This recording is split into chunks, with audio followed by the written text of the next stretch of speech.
Good morning dear student, how is you all. जैसा कि मैं बढ़िया, तो मैं आ चुका हूँ अपनी वीडियो लेकर के। और गाइस, मुझे मेरे channel English zone Lokendra Singh के ऊपर सब्सक्राइब कीजिए और लाइक कीजिए। गाइस, कल हमारा टॉपिक कंप्लीट हो चुका था वॉइस को लेकर के, और आज हम पढ़ने जा रहे हैं new topic clauses. 10th class के लिए एंड 11th क्लास के लिए सबसे इंपॉर्टेंट टॉपिक्स में से एक है क्लॉजेज। और क्लॉजेज एक ऐसा टॉपिक है जो किसी भी एक सेंटेंस को कंप्लीट करने के लिए हर जगह इसकी जरूरत पड़ती है। आज हम न्यू चीज सीखने वाले हैं इसके अंदर, और वो क्या है कि क्लॉजेज को हम कॉम्प्लेक्स सेंटेंस का नाम दे सकते हैं। वन थिंग फर्स्ट याद रखिए कि क्लॉजेज जो है वो कॉम्प्लेक्स सेंटेंसेस होते हैं, उनका ही पार्ट होते हैं। सबसे पहले हम सेंटेंस के बारे में पढ़ते हैं, फिर पढ़ते हैं कॉम्प्लेक्स सेंटेंस क्या होते हैं। देखिए सेंटेंस क्या होता है।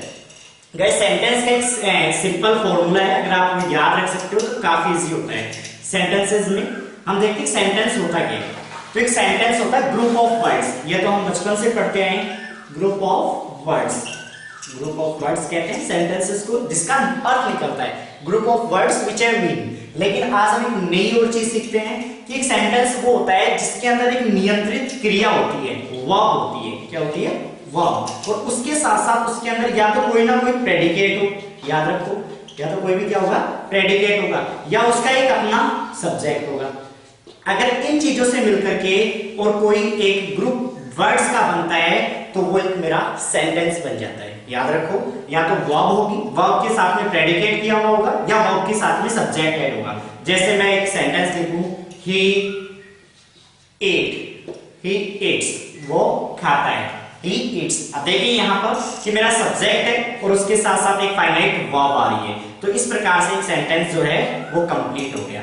अब इस कॉम्प्लेक्स सेंटेंस क्या होता है कि कॉम्प्लेक्स सेंटेंस जो होता है उसके अंदर एक सिंपल सेंटेंस की तरह इसकी रचना की जाती है, लेकिन इसमें दो चीजें होती हैं।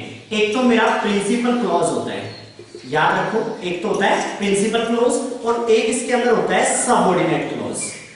अगर दो चीजें एक साथ मिल जाती हैं, प्रिंसिपल क्लॉज या सबऑर्डिनेट क्लॉज को ऐड कर दिया जाता है, तो वो एक कॉम्प्लेक्स सेंटेंस का रूप बन जाता है, वो एक कॉम्प्लेक्स सेंटेंस बन जाता है। सबऑर्डिनेट क्लॉज को और प्रिंसिपल क्लॉज को जोड़ दिया जाता है तो मेरा एक कॉम्प्लेक्स सेंटेंस तैयार हो जाता है, जिसे मैं नाम दे सकता हूं, डिफाइन कर सकता हूं एज ए क्लॉज के रूप में। अब गाइस देखते हैं कि इन दोनों को ऐड करने वाला जो एक कंजक्शन हम काम में लेते हैं, याद रखना है आपको, यही सबसे ज्यादा इंपॉर्टेंट है इस पार्ट के अंदर, कि जो प्रिंसिपल क्लॉज है उसे सबऑर्डिनेट क्लॉज के साथ अटैच किया जाता है या जोड़ा जाता है, तो हम एक कंजक्शन का काम करते हैं, कंजक्शन को यूज में लेते हैं, और वो कंजक्शन मेरा सबऑर्डिनेट कंजक्शन कहलाता है। याद रखना कि एक प्रिंसिपल क्लॉज को सबऑर्डिनेट क्लॉज के साथ में अटैच करने के लिए जो हम कंजक्शन काम में लेते हैं उसे नाम देते हैं सबऑर्डिनेट कंजक्शन।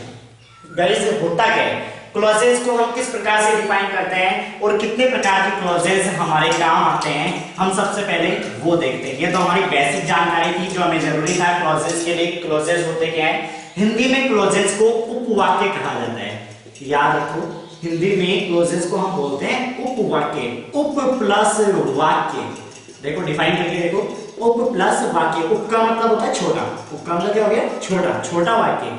मतलब एक छोटा वाक्य, एक से ज्यादा वाक्य यदि काम आते हैं एक ही सेंटेंस के अंदर, उन्हें किसी ना किसी तरीके से अटैच किया जाता है, कंजक्ट किया जाता है, और वही काम जो है वो क्लॉजेस के अंदर होता है।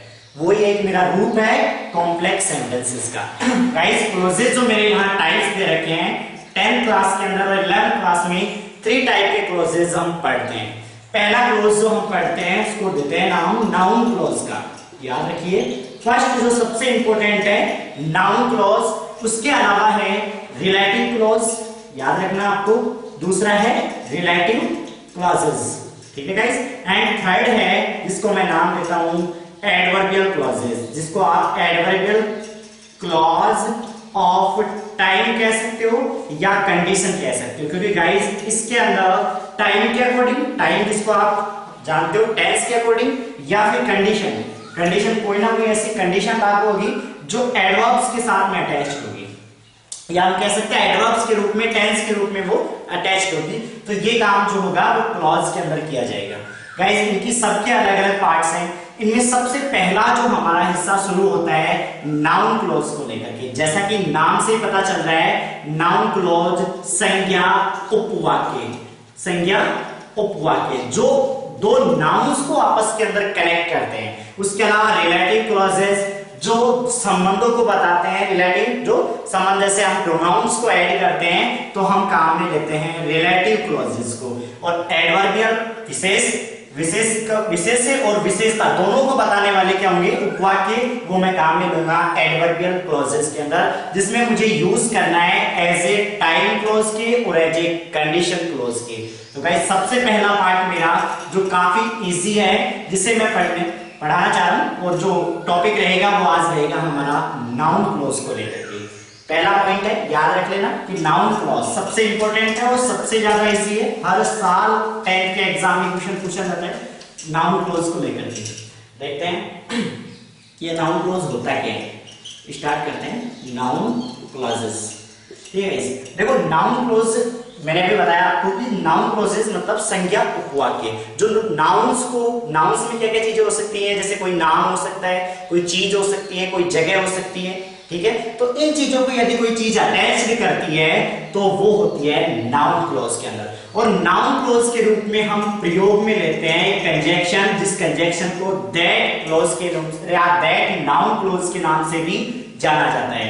ये मेरे गाइस कंजंक्शन रहेगा, जिसको आप सबऑर्डिनेट कंजंक्शन के नाम से मान सकते हैं। तो ये दो तरीकों से स्टार्ट किया जा सकता है गाइस, याद रखना। इस दैट क्लॉज को मैं दो तरीकों से बता सकता हूं आपको, एज ए सब्जेक्ट के रूप में। गाइस अधिकांशतः वाक्यों के अंदर that clause as a subject के रूप में काम होता है, और एज ए ऑब्जेक्ट के रूप में। दोनों तरीके से मैं इसको काम में ले सकता हूं, एज ए सब्जेक्ट और एज ए ऑब्जेक्ट के रूप में दैट क्लॉज को। दैट क्लॉज जिसको आप नाउन क्लॉज का नाम भी दे सकते हो या दैट नाउन क्लॉज का नाम भी दे सकते हो। गाइस इसको पढ़ने के लिए हम बहुत सारे टाइप से पढ़ते हैं, subject to a verb, verb to a verb, या verb to object, object to a verb. इसको 5-6 टाइप से हम पढ़ सकते हैं। लेकिन हमारे लिए इंपॉर्टेंट क्या है, क्योंकि हम इजी ट्रिक से पढ़ रहे हैं, तो हमारे लिए समझना यही जरूरी है कि हम एज ए सब्जेक्ट इसको पढ़ेंगे और एज ए ऑब्जेक्ट इसको पढ़ेंगे। देखिए गाइस, एज ए सब्जेक्ट ये कैसे काम करता है, सबसे पहले हम ये देखते हैं। एज ए सब्जेक्ट के रूप में इसको कैसे काम कर सकता हूं या काम में ले सकता हूं, दैट। यदि मेरा दैट सबसे पहले लाइन में आ जाता है, यदि मैं एक सेंटेंस का निर्माण करने जा रहा हूं और उस सेंटेंस के अंदर दैट को सबसे पहले मैं यूज में ले रहा हूं, तो ये हो जाएगा एज ए सब्जेक्ट के रूप में। मैं एक सेंटेंस बना रहा हूं, that the earth rounds the sun, that the earth rounds the sun, all know about it। Guys मैंने सेंटेंस लिखा है that the earth rounds the sun, कि पृथ्वी, that का मतलब हो गया कि पृथ्वी सूरज के चारों ओर चक्कर लगाती है। ये बात सब लोग जानते हैं, तो मैंने इसको प्रयोग में ले लिया एज ए सब्जेक्ट के रूप में। याद रखिए, एज ए सब्जेक्ट के रूप में। ठीक है, अब इसी वाक्य को मैं ऐसे लिखूं, ऑल नो दैट, सभी लोग जानते हैं कि, तो मैंने इसको ऑल नो के जस्ट बाद में दैट का प्रयोग किया, तो ये मेरा हो गया एज ए ऑब्जेक्ट के रूप में। गाइस दैट क्लॉज को आसानी से समझा जा सकता है, काफी इजी ट्रिक से इसकी दैट को बनाने के लिए। याद रखो, दैट क्लॉज फ्री क्लॉज है। फ्री क्लॉज का मतलब हो गया कि ये वस्तुओं के लिए भी यूज आ सकता है, ये दो पर्सन को आपस में जोड़ने के लिए भी यूज में आ सकता है, ये दो जगहों को जोड़ने के लिए भी आपस में यूज आ सकता है, और सबसे ज्यादा इसका प्रयोग लिया जाता है फैक्ट्स को बताने के लिए। फैक्ट्स जो मैं अभी आपको बता रहा था, तथ्य, फैक्ट्स होते हैं तथ्य, ऐसी चीजें जो सब लोग जानते हैं, जो कॉमन होती हैं, जो यूनिवर्सल होती हैं, उन चीजों को हम शो करने के लिए हमेशा काम में लेते हैं दैट क्लॉज को। याद रखिए, काफी इजी है।